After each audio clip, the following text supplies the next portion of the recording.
Ku tak dapat lupakan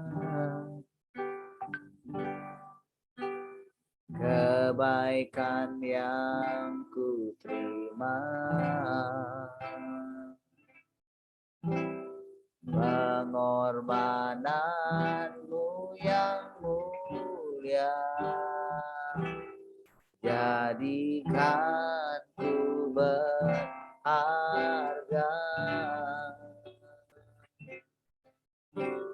Kau tulus menerima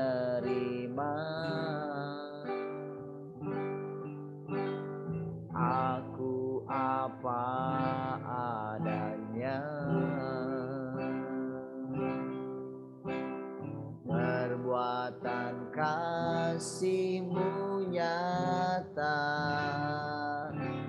memulihkan hidupku. Kau bukan Tuhan yang melihat rupa, Kau bukan Tuhan yang memandang harta. Hati hamba yang selalu Kau cari, biar Kau temukan di dalamku. Selama aku hidup, ku mau menyembah-Mu, sebab Engkau sangat berarti bagiku. Yang terbaik yang ada padaku, ku persembahkan kepadamu, Yesusku.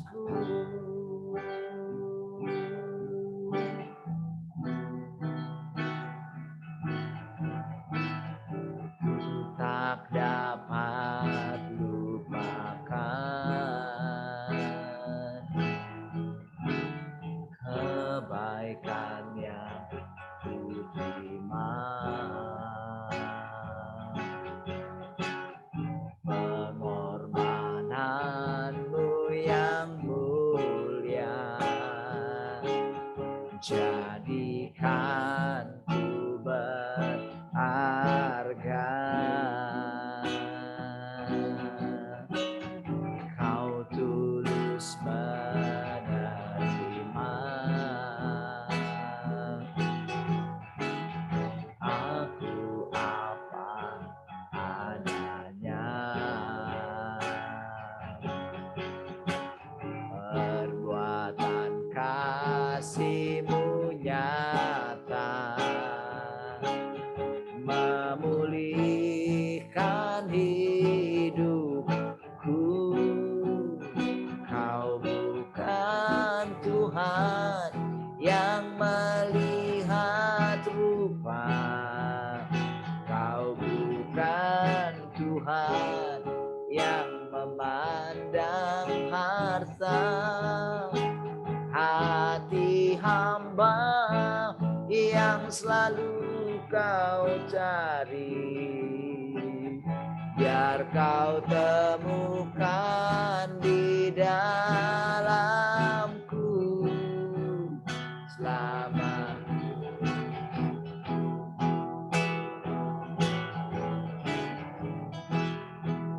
sebab Engkau sangat berarti bagiku. Yang terbaik yang ada padaku, ku persembahkan kepadamu, Yesusku.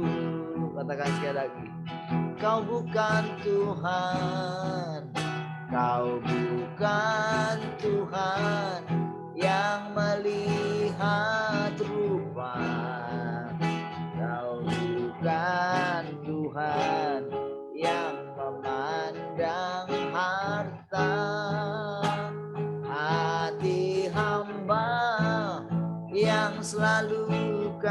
kau cari, biar kau temukan di dalamku. Selama ku hidup, ku mau menyembahmu, sebab engkau sangat berarti bagiku. Yang terbaik yang ada padaku, ku persembahkan kepadamu. Yesusku, yang terbaik yang ada padaku, ku persembahkan kepadamu. Yesusku, oh, yang terbaik yang ada padaku, ku persembahkan kepadamu. Yesusku, yang terbaik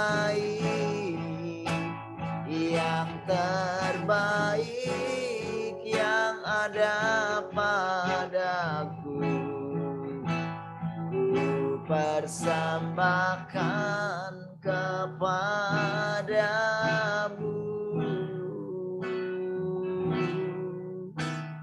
Yesusku,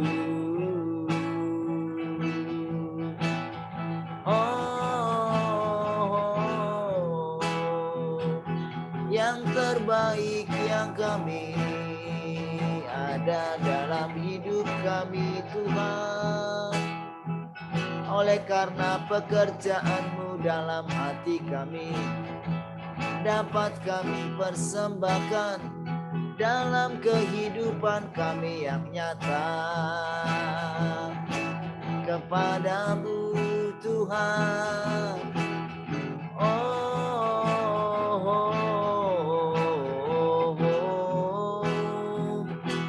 Kau tarik hati kami semakin melekat, menyatu denganmu, Tuhan, menyatu denganmu. Terima kasih buat hidup yang kau limpahkan. Terima kasih Tuhan. Haleluya. Oh, Yesus, kau segalanya.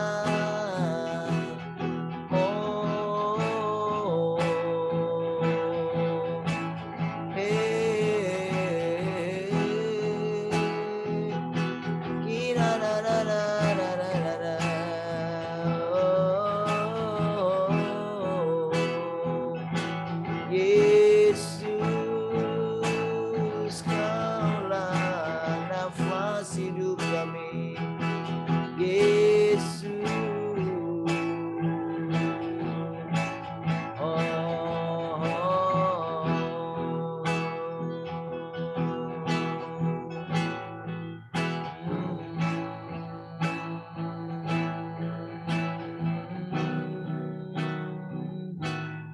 Kau lebih indah dari emas, perak, dan permata.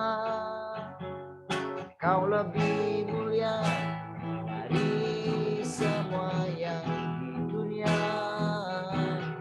Sungguh ku terpesona akan Engkau. Kaulah yang terindah, lebih berharga dari segalanya. Kau lebih indah dari emas, perak, dan permata. Kau lebih mulia dari semua yang di dunia.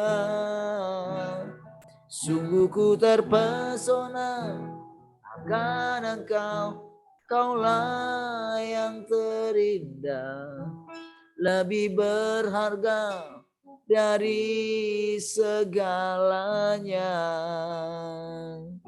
Hanya Engkau di dalam hidupku. Kau lebih indah dari segalanya. Hanya Engkau kekasih jiwaku. Namamu Yesus indah di hatiku. Kau lebih indah dari emas, perak, dan permata. Kau lebih mulia dari semua yang di dunia. Sungguh ku terpesona, Kaulah yang terindah, lebih berharga dari segalanya. Oh, Kau lebih indah dari emas, perak, dan permata. Kau lebih mulia dari semua yang di dunia. Sungguh ku terpesona akan Engkau, Kaulah yang terindah, lebih berharga dari segalanya. Lebih berharga dari segalanya. Lebih berharga dari segalanya.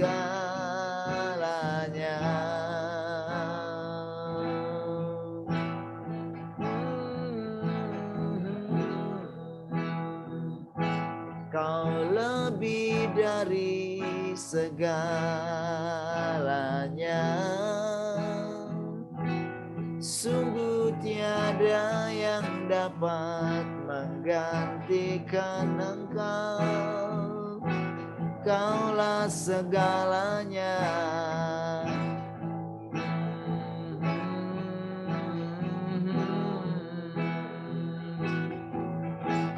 Haleluya.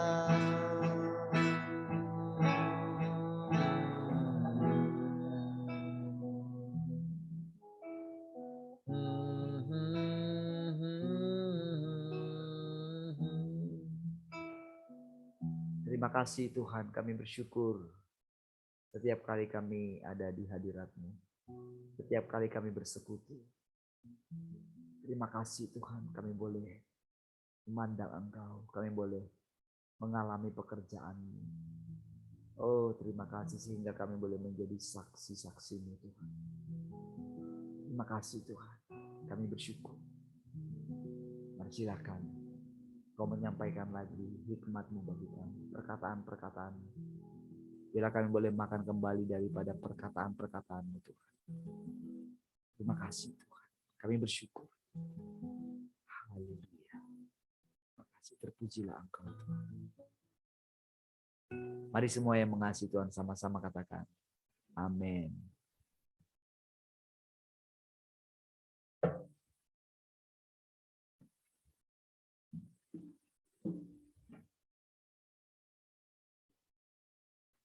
Baik, shalom semua, selamat pagi. Mana kabarnya pagi ini?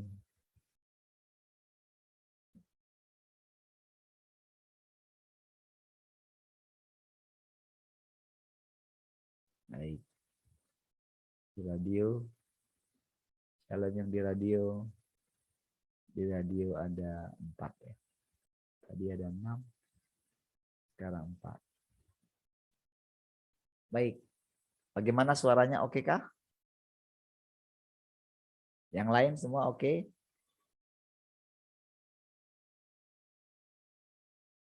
Oke kah suaranya yang lain? Sudah, oke. Mai, shalom. Bu Arta, shalom. Keluarga Tulang, shalom. Baik. Ada yang mau sharing? Yang mau cerita? Silakan. Saling berbagi.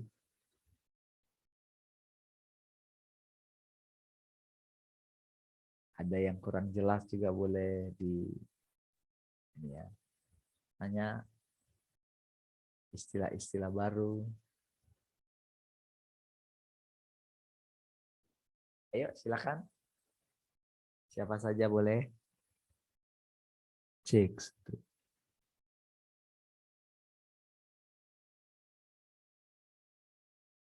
Yang di studio juga boleh.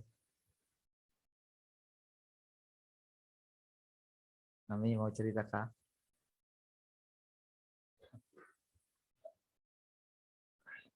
Oke. Bu Rahel. Gimana pemuritannya sekarang, Bu?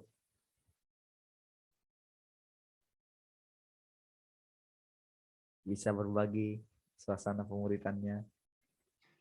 Ya, tinggal 2 kelas, tinggal 2.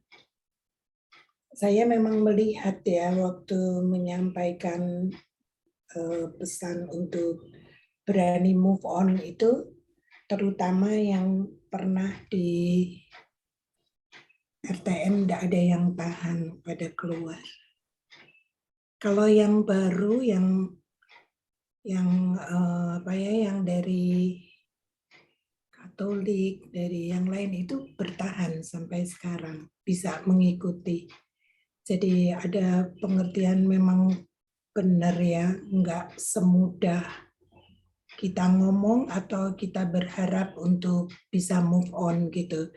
Karena malah sebaliknya dari move on mereka kesakitan gitu.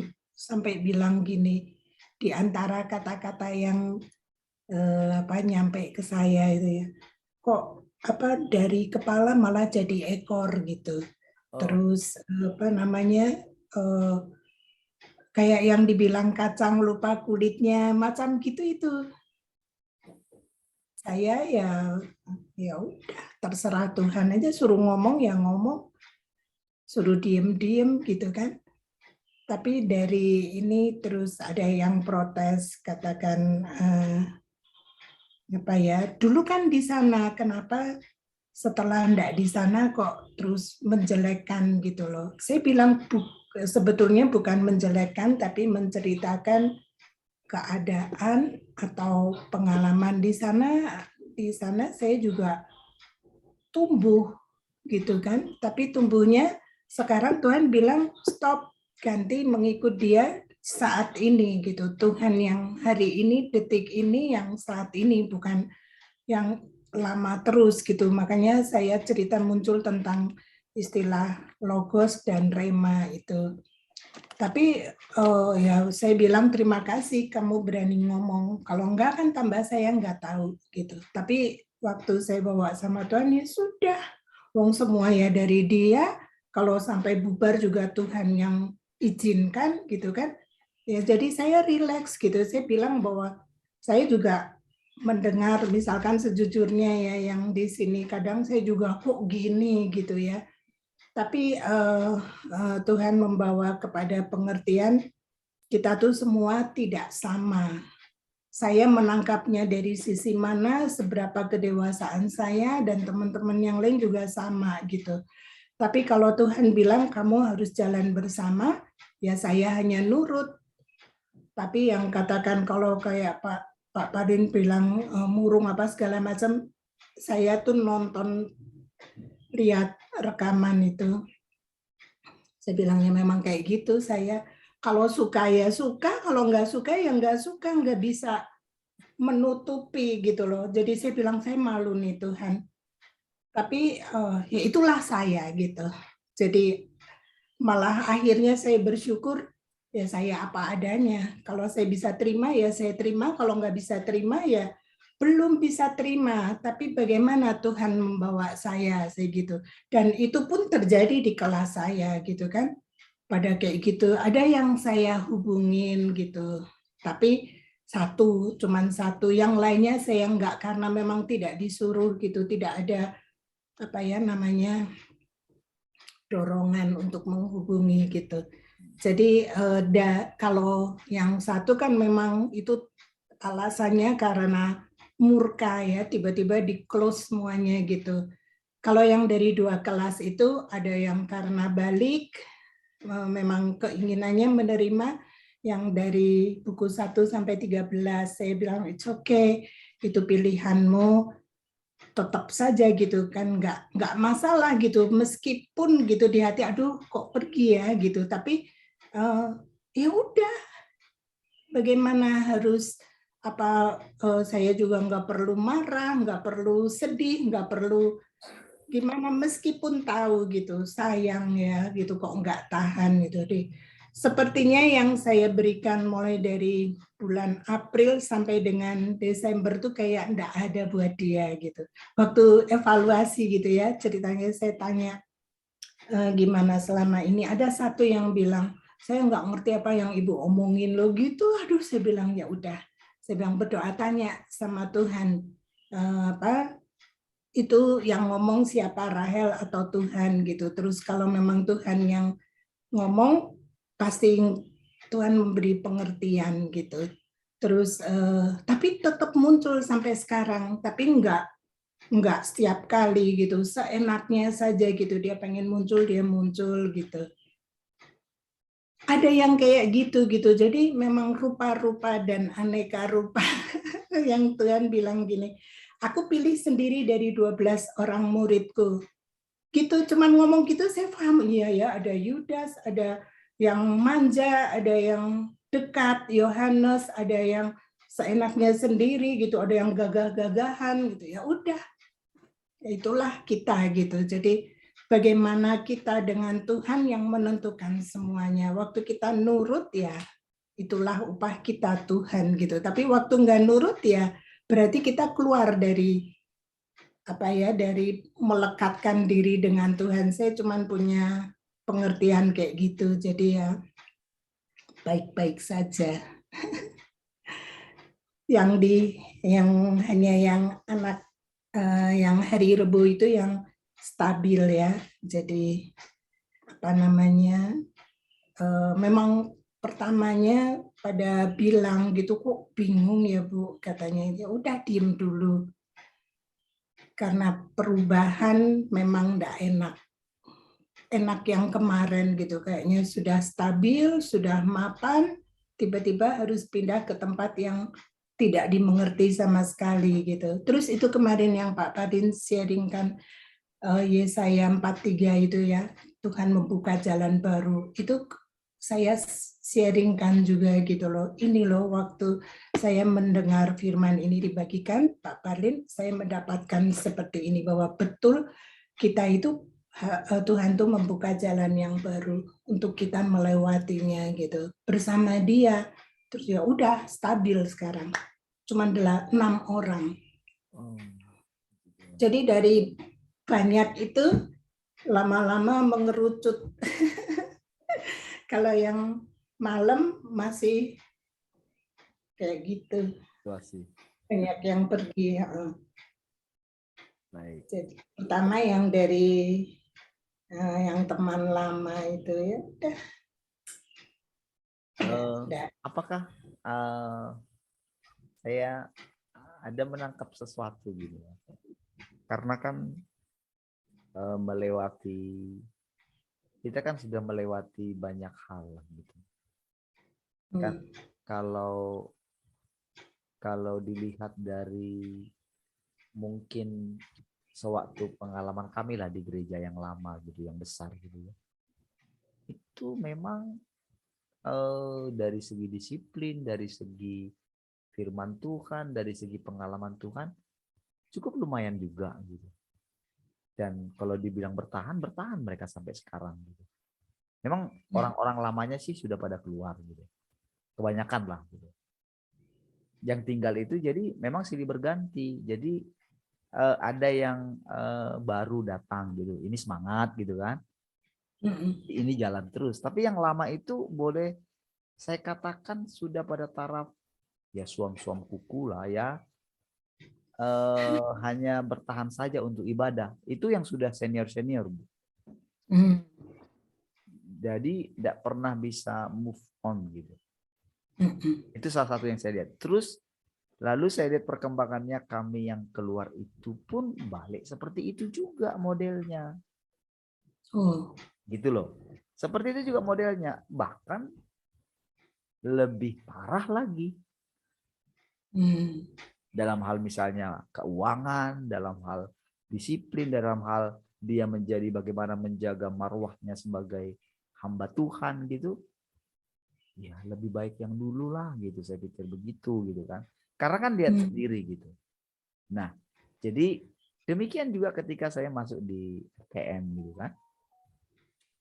Jadi benar-benar memang karena kan tak menemukan jalan gitu. Di mana sih salah kami gitu loh. Kenapa kami bisa seperti ini? Kenapa sih istilahnya? Jadi saya diam-diam memang melakukan apa namanya ya, riset diam-diam gitu. Dalam hati saya begini.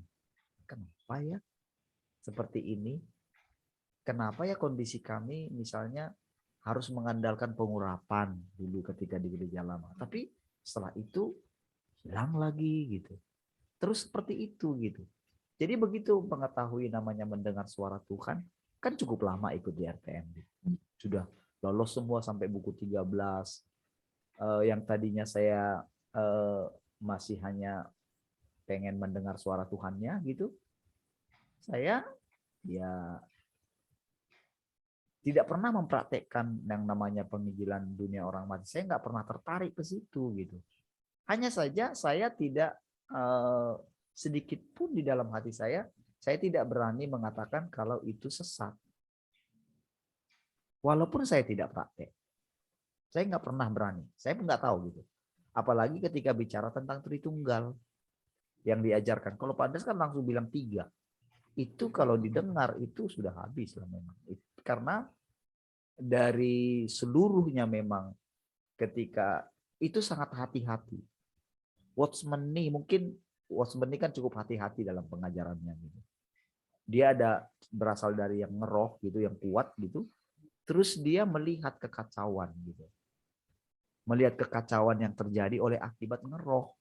Makanya dia sangat intens sekali ngajar tentang masalah itu sangat jelas. Jadi saya cukup banyak bukunya. Jadi bukan hanya dia, buku yang teman-temannya dia gitu. Jadi kan Watchman ini kan bukan sendiri gitu. Dia punya tim. Kalau guru kita kan kelemahannya dia sendiri. Tak ada yang menasehati, tak ada yang memberikan masukan. Kamu salah loh di situ, nggak bisa. Jadi dia cukup kuat dengan yakin sekali dengan roh. Padahal sebetulnya, jadi dengan yang sekarang ini ya, mungkin saya bukan benar-benar. Jadi kalau saudara bilang mungkin saya itu, wah ini cepat beralih gitu atau gimana gitu ya. Makanya ketika saya bilang kepada saudara untuk baca yang dari kitab yang Maha Kuasa itu, mungkin masih sulit saudara terima. Entah kenapa gitu. Memang mungkin saudara pikir janganlah terlalu ini gitu. Padahal saudara, saya ini bukanlah secara apa ya, bukan secara sembarang gitu. Dari awal gitu. Dari awal, jadi saya itu sebetulnya banyak ya dengan istilahnya pengajaran-pengajaran apapun itu akhirnya saya terima juga gitu. Tapi waktu di RTM saya asli hanya mendengarkan RTM. Gitu. Benar-benar menghidupinya. Dan memang benar-benar mengatakan bahwa Saya melabuhkan kapal saya terakhir di situ. Karena saya melihat figur. Kami kan nggak tahu bagaimana dulu, bagaimana Pak Andreas di sana. Kan kami nggak tahu gitu. Yang tahu justru Ibu toh. Kami nggak tahu. Jadi yang saya lihat positif saja. Tak ada lihat apapun. Gitu. Nah, ketika saya bayangkan gitu ya, gimana ya Bapak ini bertahan dalam pernikahannya, dia baru menikah 5 tahun kalau nggak salah kan. Terus dia dapat kalau dia itu disuruh Tuhan untuk tidak menikah. Gitu kan? Itu kan dia dapatkan, dia bernasar kan. Jadi ketika seseorang itu, jadi di sini pun saya diajar gitu, bahwa ternyata keputusan itu bukan dari Tuhan. Nah, saudara mungkin pikir hebat sekali Pak Pardi, kok bisa sampai dapat seperti itu. Kenapa sampai ditunjukin seperti itu? Ingat ya sekali lagi, kita ini semua tak ada yang boleh di antara kita mengagumi siapapun. Dan saya mengucap syukur dalam saya lihat ini dalam perjalanan kita. Saya tidak merasakan sedikit pun kalau saudara mengagumi saya gitu. Itu aman bagi saya. Itu aman, itu di sini kita belajar. Di sini kita belajar bagaimana kita itu hanya tertuju kepada Tuhan. Justru saya pun melihat pekerjaan Tuhan di dalam diri saya. Ini penting. Kita bukan melihat diri kita yang sudah berubah, tapi memperhatikan cara Tuhan bekerja. Ini yang penting. Jadi supaya kita aman. Dan dalam ketika bicara seperti ini, di sini saya benar-benar mengizinkan gitu loh. Tuhan, hari ini apa yang Engkau sedang mau bongkar nih dari diri saya?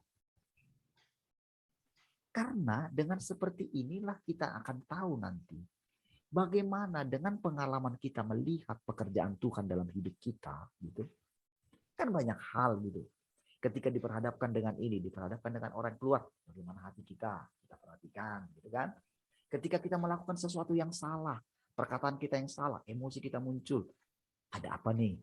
Kan kita tanya Tuhan, saya tanya Tuhan, kenapa muncul seperti ini Tuhan? Mungkin pertama gini, masih ada yang di dalam dirimu justru seperti itu. Oke, benar, saya tahu Tuhan. Oke, ya saya tenangkan. Karena kita ini proyeknya Tuhan. Jadi ketika ngambil keputusan itu, tahukah saudara? Pengajaran tentang nazar itu kan itu ada di Taurat untuk melatih seorang. Tetapi untuk menggerakkan seseorang itu mengucapkan itu, jadi ada dua hal. Ini yang harus hati-hati. Karena dia sangat mirip. Makanya kalau kita hanya melihat di sisi roh. Di sisi roh. Jadi kita ini karena kita sudah terbiasa. Enggak kok hatiku tulus. Pikirnya begitu. Ayub juga itu hatinya tulus gitu. Tulus sekali. Makanya ketika dia itu dihakimi oleh teman-temannya gitu, dia marah dia, kamu nggak tahu cara saya hidup, kamu nggak ngerti gitu. Makanya dari situlah keluar akhirnya keluhan dia terhadap Tuhan gitu. Nah, bedanya dengan Petrus itu di awal sudah dihantam sama Tuhan. Sebetulnya kalau kita lihat bagaimana Tuhan menghantam dia gitu, kita akan tahu kalau itu ngalami kita alami. Hantaman Tuhan terhadap Petrus, kita alami sendiri. Makanya ketika misalnya saya bicara tentang Petrus, bukan berarti saya itu lebih daripada Petrus, bukan.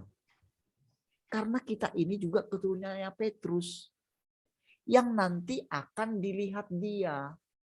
Jadi ceritanya Petrus ini melihat, jadi ketika kita itu diubahkan hati kita, Jadi ketika misalnya saya katakan demikian tentang Petrus, kan dia dengar.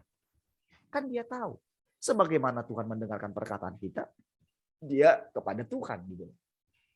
Dia menyatu dengan Tuhan. Berarti kan pribadinya nggak hilang. Tetap dia punya, dia menjadi satu contoh juga, satu model juga. Jadi ketika dia dihantam di sana gitu, sepanjang hidupnya Petrus itu adalah merenungkan Tuhan, pekerjaan Tuhan dalam hidupnya. Inilah yang harus kita miliki dalam perjalanan hidup kita. Jadi ada fase yang harus kita lewati. Lakukan mujizat. Fase punya iman itu. Fase banyak. Terus lingkungan-lingkungan yang kita masuki. Itu semuanya ada. Ada pekerjaan Tuhan di sana. Karena kita ini kan kekal toh. Kita ini kekal sifatnya nanti. Jadi begitu kita terima Tuhan, seharusnya kita itu sudah memikirkan kalau hidup kita ini panjang. Bukan karena kita hidup dengan tubuh kita ini, bukan. Hidup selama-lamanya itu, ya selamanya. Nggak ada kematian sebetulnya. Artinya begini, di dalam kematian pun kita belajar seperti ini. Nah, pengertian yang kemarin itu seolah-olah mati atau pengangkatan lah segalanya. Lalu kita dapat upah. Bukan, perjalanan kita kesempurnaan. Bagaimana kita mendapatkan seluruhnya Tuhan? Bagaimana kita bisa melihat Tuhan? Kalau kita hanya lihat dari sisi ketika dia menjadi Yahweh. Ketika dia menjadi Yesus. Untuk menebus dosa kita. Dalam kerajaan ini saja, ini masih permulaan. Siapa yang bisa menerangkan seperti ini, saudara? Gak bisa. Ahli teologi manapun gak bisa. Karena apa? Karena mereka itu ada di bawah daripada orang-orang yang sebelumnya. Mereka tidak diangkat ke atas. Makanya kan di dalam kitab Wahyu kan awalnya kita ingat nggak Wahyu 12? Ingat nggak sebelum kita ini pindah ke sini kan ada acara naiklah kemari. Ya kan? Dari situ kan pindah.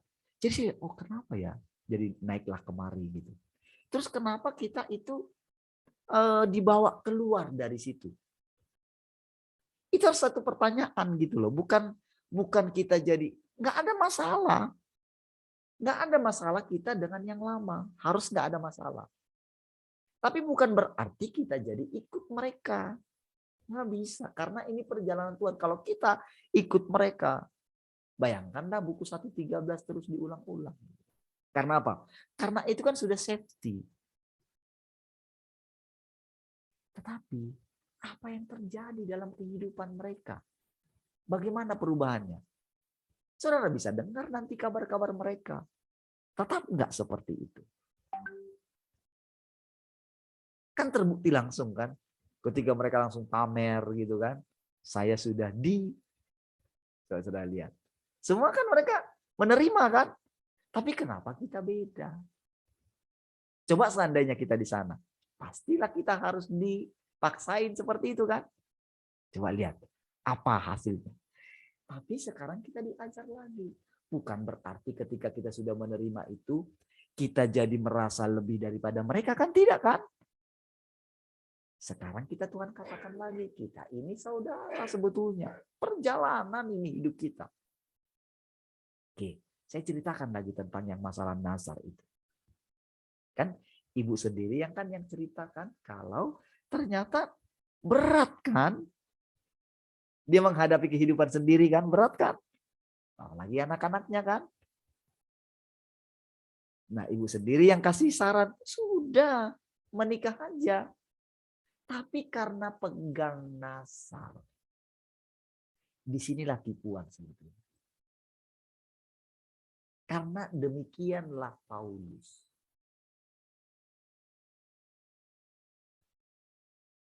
Makanya sampai ketika, kalau saudara ingat perkataannya Pak Andreas yang mengatakan tentang apa duri dalam daging dalam diri Paulus katanya. Dia bilang dikejar-kejar perempuan katanya kan. Kenapa dia bilang seperti itu? Itu karena pengalaman beliau. Dan ternyata kan orang bisa lihat. Nah, jadi pengalamannya beliau itu sekarang kan itu nyata sama kita. Kalau pengalamannya Petrus, pengalamannya Paulus, kita kan nggak pernah lihat mereka. Kalau Pak Andreas, kita lihat sendiri. Nah, kita tidak boleh karena kekaguman kita terhadap manusia, jadi kita lihat, wah sempurna sekali. Tapi waktu kita bersama, saya ingat ketika yang dari Batam itu tinggal di sana kan, coba gimana caranya? Gimana ketika dia melihat? Kecewa nggak? Kecewa toh? Ketika melihat sendiri kan, tadinya pikirnya wow, sudah luar biasa. Tapi ketika ketemu, itulah namanya proses Tuhan dalam hidup kita. Makanya kita ini masing-masing semua. Cuman kita apa yang membuat kita cepat sebetulnya di sini masalahnya. Adalah ketika kita mau sekarang menerima pekerjaan yang terbaru ini. Apa itu? Adalah Tuhan itu sudah datang menjadi manusia lagi. Yang kedua, berbeda dengan yang pertama. Pekerjaan yang pertama menebus kita, membawa kita ke hadiratnya. Dengan darah anak domba toh? Kan dengan darah anak domba itu kita kan dengan penuh iman kan? Menghampiri tahta kasih karunia. Benar nggak? Berarti kita itu sekarang kan sudah di tahta. Ini mesti kita, inilah jalannya kita. Kita mesti menerima. Seperti inilah prosesnya percaya. Jadi untuk melihat nanti bagaimana pekerjaan Tuhan selanjutnya menyelamatkan kita, itu adalah hasil karena kita memakan perkataannya. Jadi seperti tadi, mempercayai itu namanya makan. Tapi makanan yang kita makan, walaupun satu jenis firman Tuhan yang itu bisa kaya sekali rasanya. Kalau ibarat makan, misalnya kan orang kalau misalnya masak tahu, kan bermacam-macam kan. Ada tahu goreng, ada tahu sambal, ada tahu apa lagi. Berbagai macam kan, apalagi masuk bumbu-bumbu yang lain gitu kan. Dengan satu jenis makanan kan. Belum lagi ada yang dicampur cara masaknya bagaimana, cara bakarnya bagaimana. Ayam bakar misalnya, ada yang dimasukin bumbunya dulu sampai meresap baru di ini gitu. Ada yang sudah dibakar lagi, lalu dikasih bumbu lagi, dibakar lagi dengan api yang sangat ini. Ada yang dia nggak dibakar, ada yang dia hanya dijauhkan dari api gitu.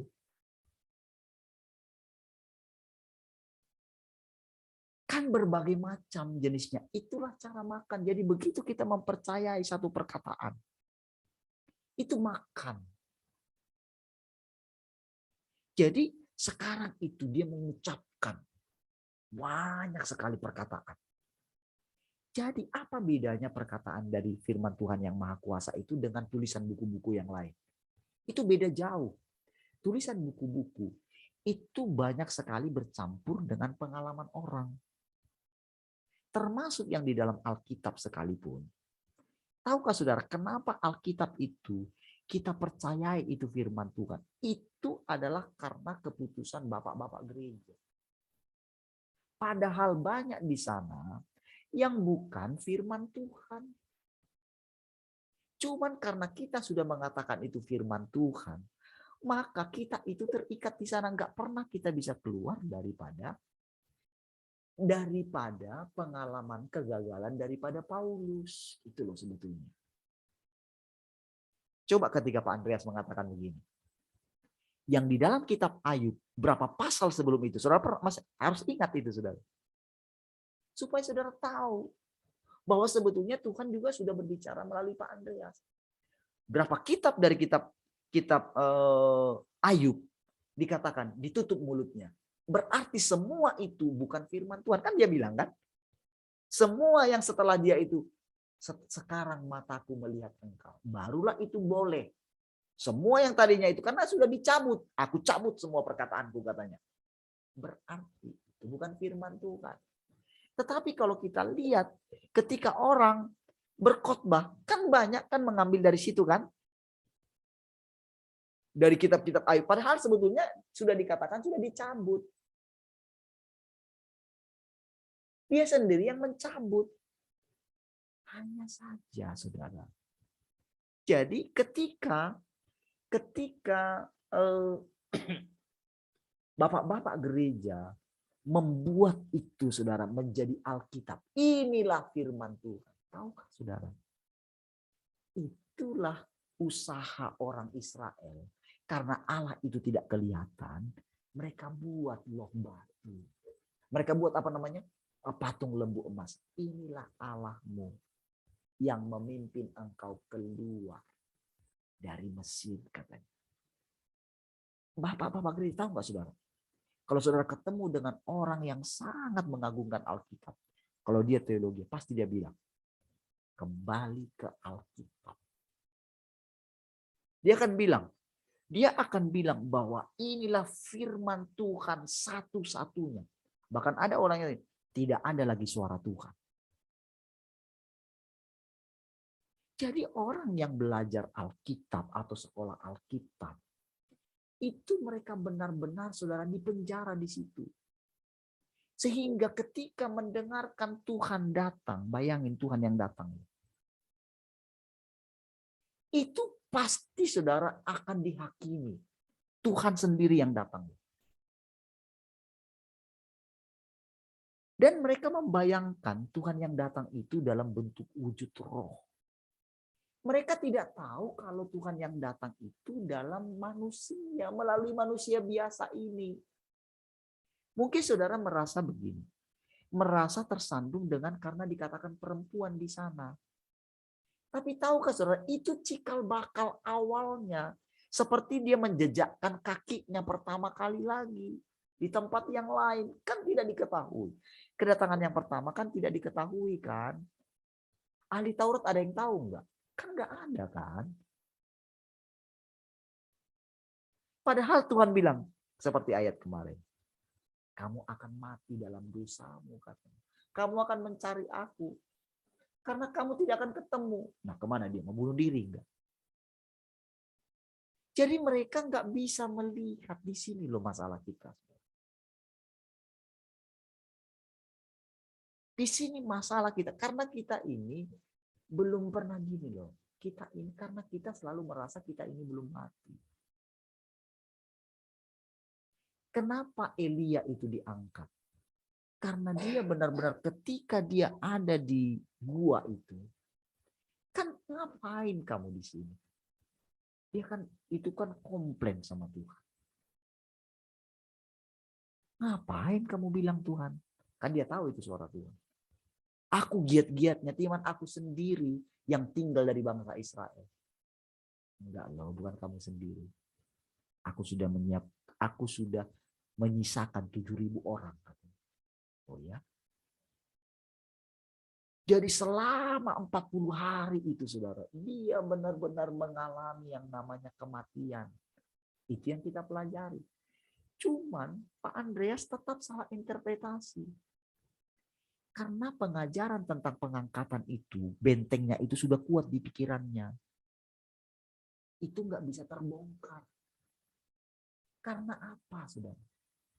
Karena ketika Tuhan di usia senjanya, Tuhan bilang berhenti, keluar kamu dari dunia orang mati itu. Gitu. Kamu harus duduk kembali di kakiku. Dia nggak pernah bisa karena dia ditawan oleh keenakan melayani orang. Ibu sendiri yang ceritakan kalau sampai jam 1, jam berapa gitu. Kalau ibu nggak larang, orang terus akan minta didoakan kan. Padahal banyak hamba-hamba Tuhan yang lain. Jadi di situ Pak Andreas tidak sadar kalau dia itu dibelenggu. Dia nggak bisa duduk di kaki Tuhan. Dia nggak sadar. Dan tak ada orang yang bisa nasihati dia. Karena orang yang mengalami Tuhan menjadi keras kepala. Itulah keras kepalanya saya juga. Itulah keras kepalanya kita juga. Jadi ketika saya bilang ini, jangan menganggap saya manusia Parlin ini menghakimi Pak Andreas. Bukan. Ini loh kita diajar karena Pak Andreas itu nggak ada lagi, saudara. Bersama dengan kita di sini. Yang ada tinggal pengajarannya. Lalu Tuhan menghakimi. Yang dihakimi semua orang loh, saudara. Jadi semua gagasan-gagasan manusia itu sedang disingkirkan oleh Tuhan. Itu kekejian di hadapan Tuhan. Termasuk gagasannya Petrus. Petrus baru dapat pewahyuan. Tuhan bilang sama dia, enyahlah engkau iblis. Saudara, kenapa Petrus itu tidak lari ketika dibilang iblis? Tahukah saudara? Kenapa? Apakah karena kuasa Tuhan yang bilang dia, karena dia murid? Bukan. Karena dia itu orang yang mau belajar. Ketika dibilang mungkin itu emosi dia waktu itu, saudara. Tetapi begitu duduk dia, saudara. Perhatikan.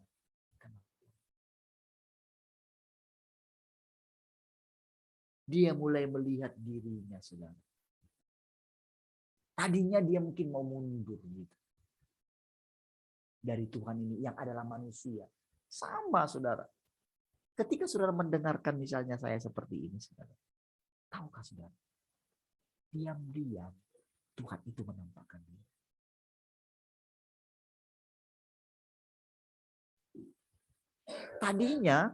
Tadinya saya pikir, oh, sudah jadi ini ya.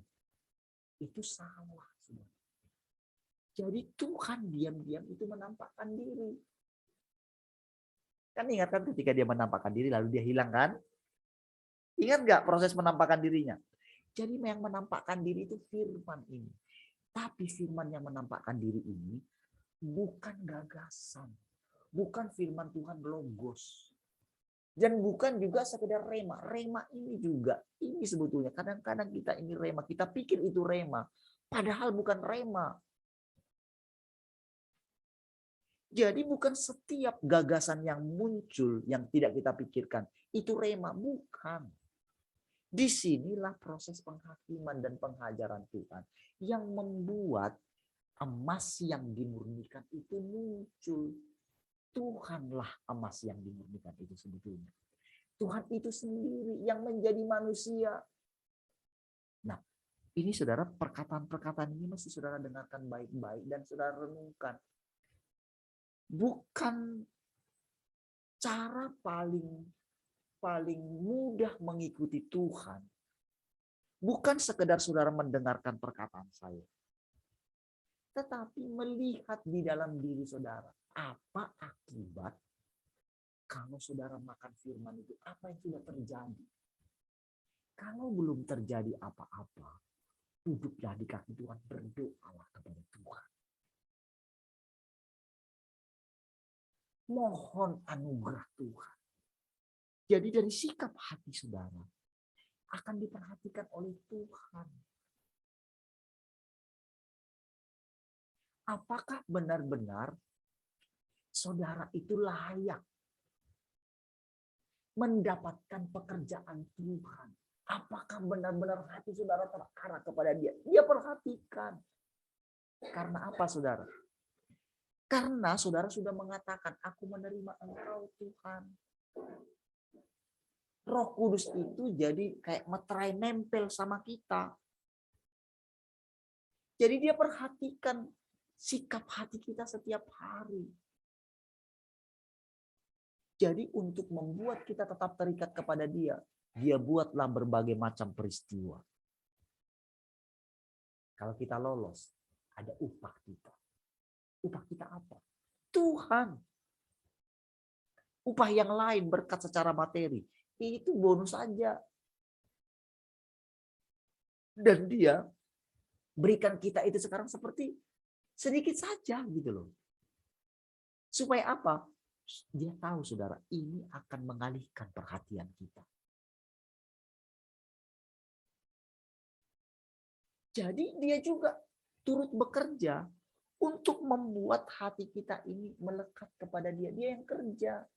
Dia ciptakan situasi-situasi yang buat kita ini makan hati.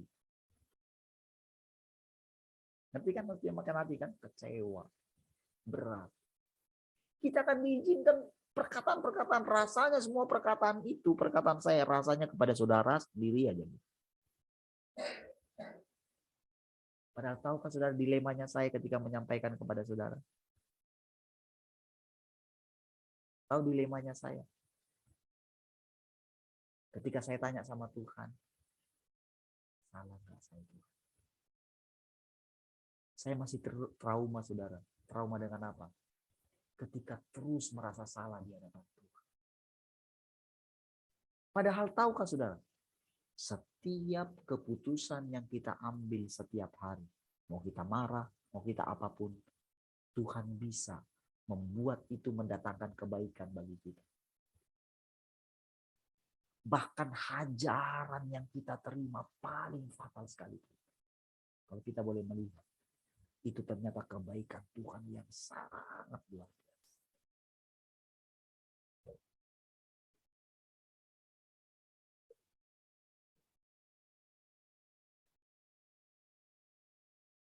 Diam-diam saya perhatikan bagaimana caranya Tuhan bekerja. Ketika di hati saya, tentang abang saya yang saya bilang.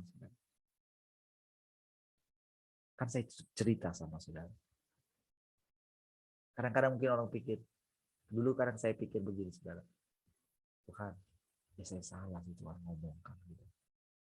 Bagaimana kalau dia dengar gitu. Saya tahu. Tapi tahukah saudara? Untuk membuat, untuk membongkar segala kedegilan saya.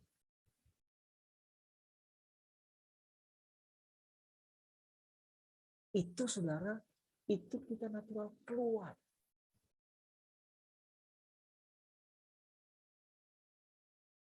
Jadi ketika itu saudara, saya tahukah saudara, itu saya benar doakan sama Tuhan.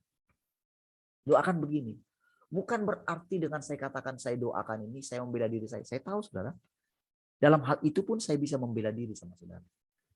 Ketika saya mengatakan begitu. Dan saya tahu itu saudara. Lalu kan kebingungan saya itu saya tanya lagi. Gimana kayak gini?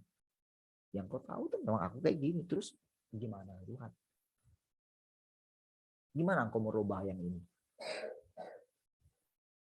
Tiba-tiba dalam hati saya terbersih. Engkau kan Tuhan. Aku adalah ciptaan.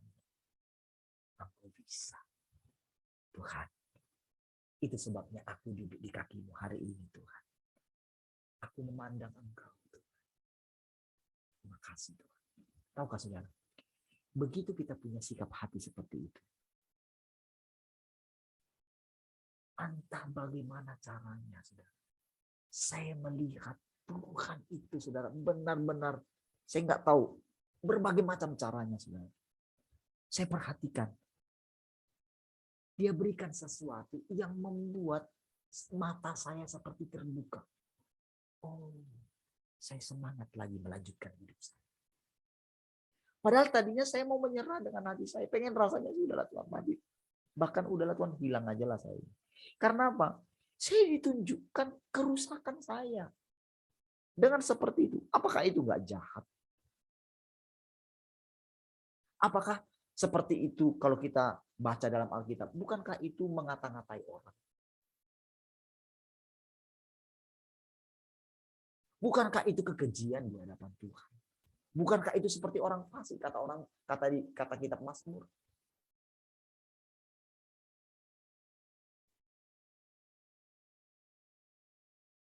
Saudara, ketika saya lihat itu saudara, saya sudah melakukan cara saya.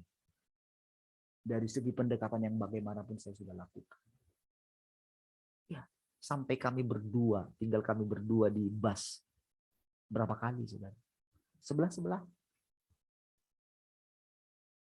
Minum kopi sebelah-sebelahan. Waktu kita masih di Greenland, berdua. Saya sudah lihat bagaimana terikatnya dia dengan dunia. Dia sudah gak punya firman. Firmannya zaman bahula. Namun ketika saya menyampaikan sesuatu, dia benar-benar sebetulnya sudah tercengang gitu. Kok kamu bisa dapat seperti itu? Itu intens, saudara. Karena ada satu langkah yang belum dilangkahi dia gitu. Apa itu? Tidak khawatir akan masalah penghidupan. Dia nggak bisa, belum masuk di langkah itu, saudara. Karena apa? Karena dia sudah mengambil semua. Dia sudah menikmati kenikmatan hidup. Sudah punya fasilitas. Dia bisa bersaing dengan orang. Dari segi jemaat, dia punya uang banyak. Inilah yang tidak dimiliki hamba-hamba Tuhan besar. Ketika mereka mempertahankan harta mereka, jemaat mereka nggak bisa masuk, saudara. Itu firman Tuhan yang bilang, bukan Parlin yang bilang. Aku menasihatkan engkau, belilah daripadaku emas yang telah dimurnikan. Jual segala milikmu. Nggak mungkin, saudara, orang yang sudah menikmati kenyamanan, nggak mungkin. Bahkan orang yang sudah mengatakan, oh, siap-siap berkemas-kemas gitu.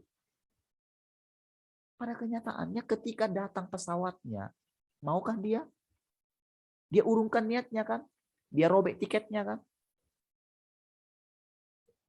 Padahal dia yang bilang, Tuhan ikuti loh perkataannya. Oh, kamu mengasihi aku.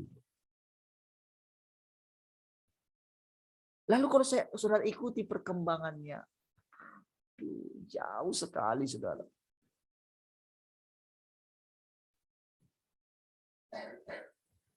Bayangkan dia masih terus meratap di salibnya Tuhan gitu terus. Tetapi orang yang mendengarnya akan menyangka kalau dia itu sudah wah. Tapi pada kenyataannya dia nggak pernah mengalami pekerjaan Roh Kudus. Tapi pengikutnya banyak, saudara. Dan tahukah saudara, kalau Tuhan datang ke hamba Tuhan yang paling besar seperti ini, dia tidak akan pernah terima. Dia akan uji semua dengan pengetahuan. Nggak bakalan bisa. Dia akan ditipu.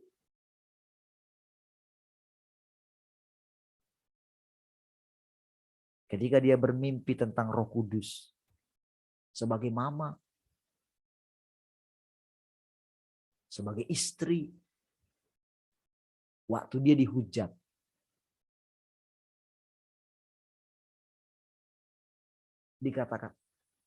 dikatakan sesat, dia nggak kuat.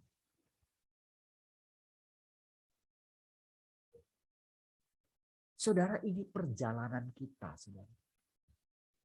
Perjalanan kita mengikut dia.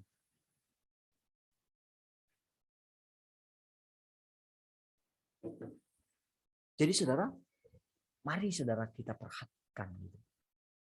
Bagaimana pola kerjanya. Pola kerjanya Tuhan. Saya sudah lakukan semua. Rasanya aduh. Ketika terakhir dia masih ngomong. Dia bilang dapat pesan Tuhan. Saya tanya, apa pesan Tuhannya? Ternyata nggak ada. Berarti kan bohong toh.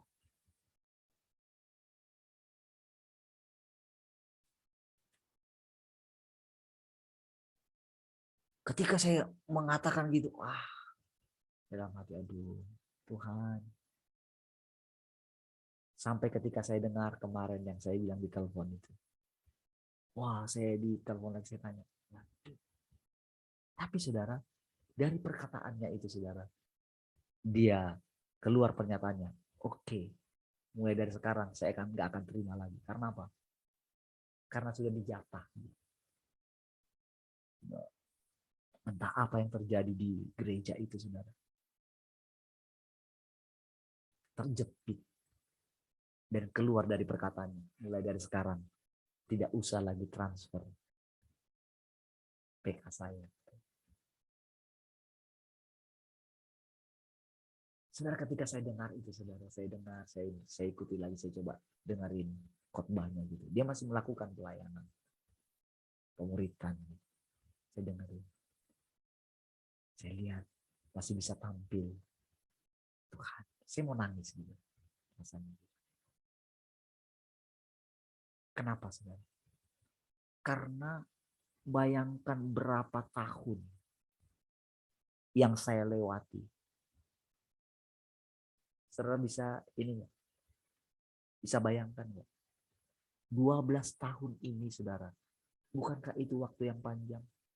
13 tahun ini. Ketika saya merelakan semua, saya nggak tahu bagaimana menghidupi keluarga saya. Waktu itu saya punya anak kembar. Anak kembar saya titip 6 bulan di mertua saya. Bagaimana perasaan waktu itu, saudara? Saya tak bisa kirim uang ke mertua saya. Gimana perasaan saya sebagai seorang suami? Tapi Tuhan baik. Tuhan sudah pilihkan keluarga mertua saya yang saya nggak tahu bagaimana cara saya bisa membalasnya. Tapi saya tahu itu Tuhan. Tapi tahukah dari sisi saya sebagai manusia, sebagai seorang suami, sebagai kepala rumah tangga, apa saya nggak malu? Perjalanan berikutnya 13 tahun. Bagaimana saya bekerja, buka usaha. Bukankah itu sangat memalukan? 13 tahun, saudara. Saya mengalami sakit 2 tahun. Bukankah itu perjalanan panjang, saudara? Artinya begini, kalaupun dia memulai perjalanan sekarang, berarti kan itu perjalanan saya 13 tahun yang lalu. Belum lagi bagaimana saya keluar dari RTM. Apakah saudara, saya sudah tahu pelajaran ini, saya lalu keluar dari RTM? Tidak sama sekali. Saya tidak punya pelajaran apapun yang mau saya sampaikan sama saudara. Tak ada. Tapi ketika dibilang, tak boleh lagi mengajar buku itu. Tahukah saudara, sampai detik ini, saya tidak pernah sentuh buku itu. Buku 1 sampai 13.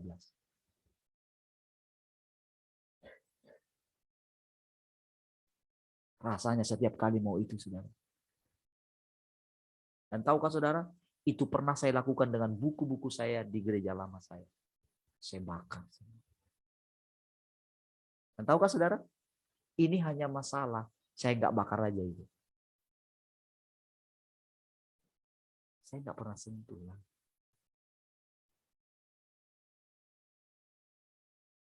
Jadi jangan saudara berpikir, oh lu bukan, ini karena dia katakan saya ngikut. Saya anggap itu sebagai suara Tuhan. Melalui orang lain. Walaupun nampaknya kalau lihat semua ketika dicaplok pelayanan kita di Medan. Benar-benar saudara, pada waktu itu pada waktu awal-awal itu saudara. Rasanya Medan itu minta dari kita, ya Pak Dedi minta, saya ya nggak bisa. Ketika minta dari sana, akhirnya kan boleh kita lihat. Ambil pun semua sedikit pun saya tidak mau. Saya tidak mau membela diri. Bayangkan perjalanan yang panjang ini. Bagaimana lagi saudara ketika saya ini dengan sekarang teman-teman pada keluar yang lain. Sudah ingat? Pekanbaru keluar. Teman yang di Ambon juga keluar, Nado. Semua kan kemana? Teman tim yang di sini kemana semua? Belum lagi di gereja saya sendiri. Padahal dululah harusnya mereka keluar. Karena pengajaran sesat dunia orang mati. Tapi mereka nggak keluar tuh. Tapi kenapa di sekarang ini mereka keluar? Selalu pikir perasaan hati saya itu bagaimana, saudara? Seenaknya aja gitu mereka keluar. Tidak.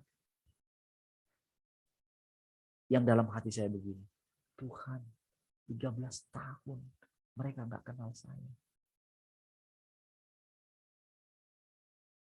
Ketika mereka keluar cabut aja, ada yang nggak permisi. Gimana hati saya? Itu kan kita lewati, saya lewati 13 tahun. Bagaimana dengan abang saya?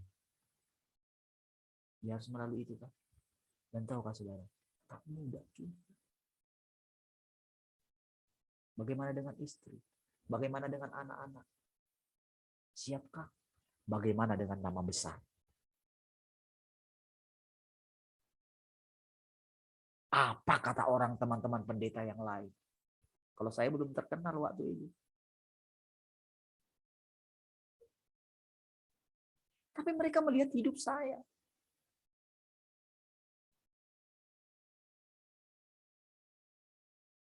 Mereka melihat, mereka memperhatikan. Diam-diam, saudara. Dalam perenungan setiap orang. Ketika di usia mereka makin senja. Kalau mereka berani bertanya, Tuhan, gimana sih sebetulnya hidup ini sebenarnya? Maka Tuhan akan menampakkan diri.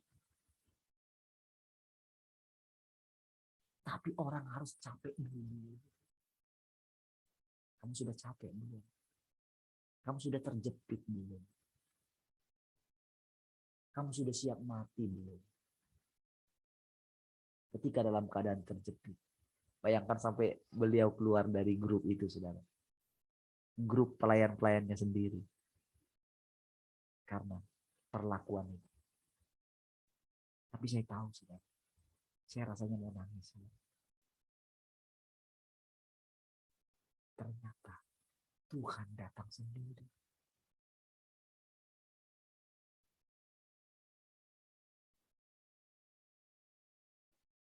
Ketika teman itu ngajak, ayolah Pak, kita ini kan ini berat yang dirasakan ini. Tapi coba Pak, kapan Bapak bilang saya langsung datang? Tapi di situ saya akan sangat hati-hati. Saya nggak mau mencampuri pekerjaan Tuhan dalam hal itu. Hanya apa saja. Itulah perjalanan kita. Perjalanan hati saya. Kan saudara bisa lihat bagaimana marahnya saya, bagaimana jengkelnya saudara. Kan saudara bisa lihat. Tetapi firman berikutnya, bagaimana kita itu, bahwa kita ini semua saudara kan. Amin. Kita saudara satu dengan yang lain.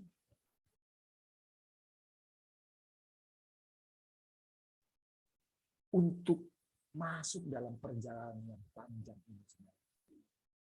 Kerajaan Allah itu adalah perjalanan. Itu sebabnya Tuhan katakan, akulah jalan.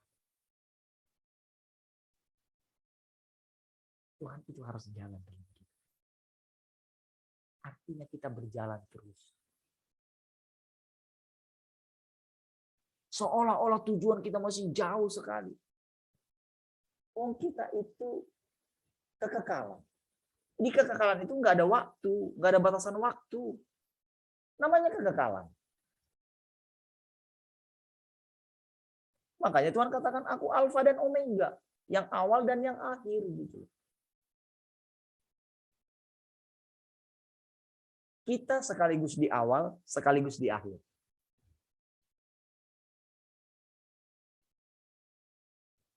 Ketika kita lagi dalam keadaan capek, Tuhan tunjukkan ini loh keindahannya. Oh, semangat lagi kita melakukan perjalanan kita. Kenapa saudara perjalanan kita itu rasanya panjang? Tahukah saudara? Karena kita terikat satu dengan yang lain.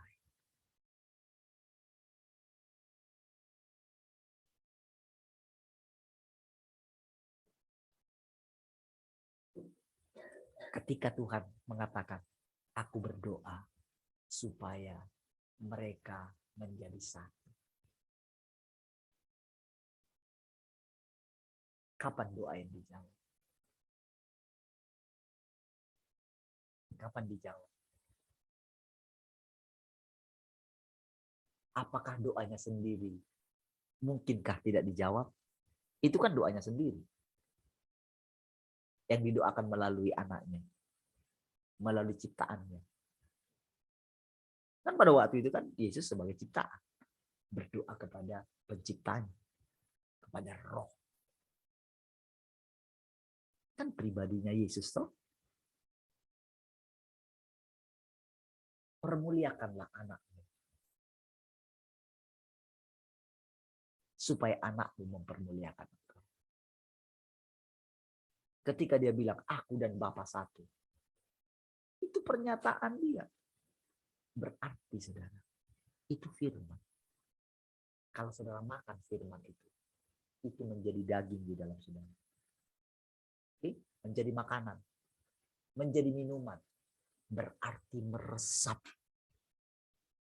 Pikiran saudara runtuh. Pikiran saudara ditaklukkan. Itulah arti ditaklukkan.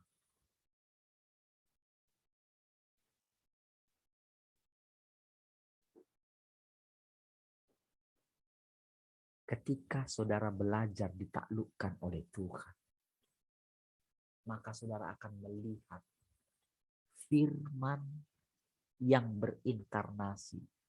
Tuhan yang berinkarnasi itu menjelma di dalam daging saudara.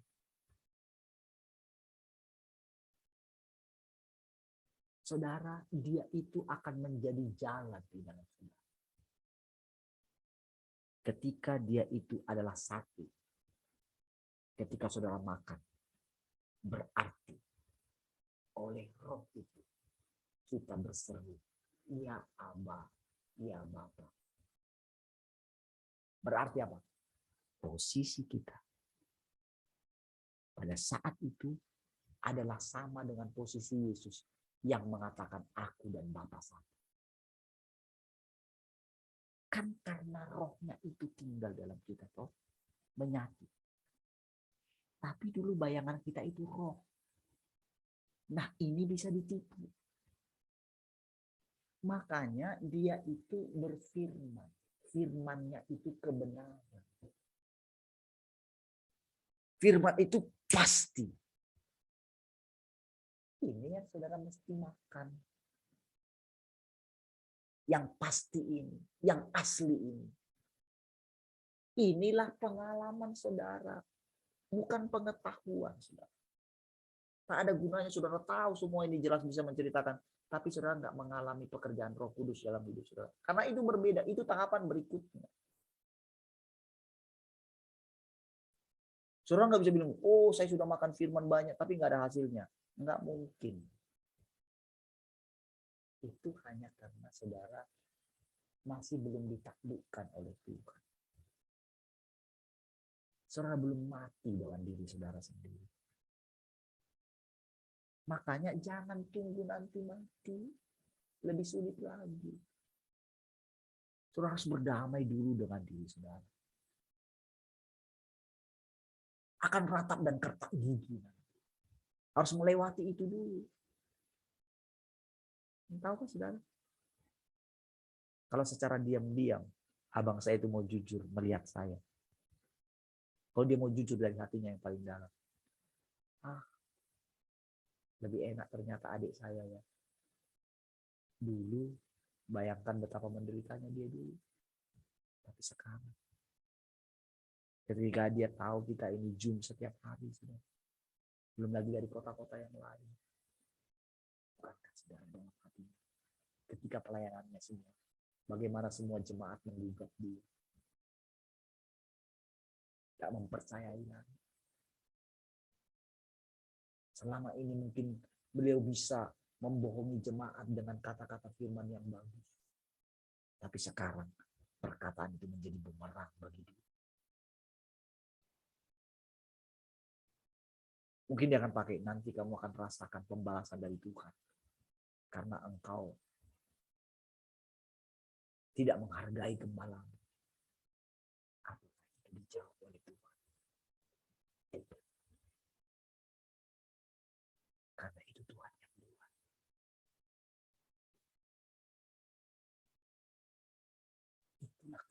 tinggi. 13 tahun, saudara. Tapi tahukah saudara? Itu bisa Tuhan juga buat cepat. Tapi langkah apa yang harus dia buat? Latihan iman yang banyak sekali yang harus dia kerjakan. Usia. Beda usia saya dengan abang saya berapa tahun? 7 tahun.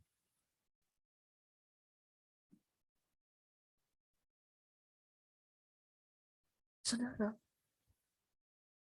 nampaknya kan sama-sama nih sekarang. Sama-sama kan? Tapi tahukah saudara? Ada jarak yang memisahkan saya dengan dia. Seperti itulah Lazarus dengan orang kaya itu. Itulah jarak.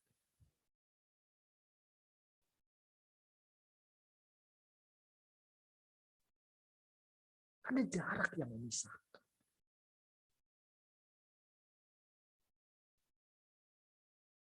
Saudara, kenapa saya bisa bicara seperti ini? Apakah Tuhan sebelumnya pernah mengatakan ini? Tidak, saudara. Itu tapi ada setitik-setitik. Tapi ketika berbicara seperti ini, pasal-pasal itu dihubungkan oleh Tuhan. Seperti itulah dia perbaiki dalam pikiran saya. Bagaimana kata-katanya itu mengalir, mengajar kita semua. Menjadi pengalaman bagi kita. Karena saudara juga adalah terikat dengan saya. Di dalam diri saudara saya melihat Tuhan. Tuhan secara keseluruhan. Inilah perjalanan kita yang panjang. Dan tahukah saudara? Kita akan melihat Tuhan yang sebenarnya ketika kita dibawa dari satu tempat ke tempat yang lain. Mungkin saudara dipindahkan nanti pekerjaan saudara. Selama berapa tahun engkau bekerja di sini. Itu pengalaman saudara. Hidup saudara bersama dengan Tuhan.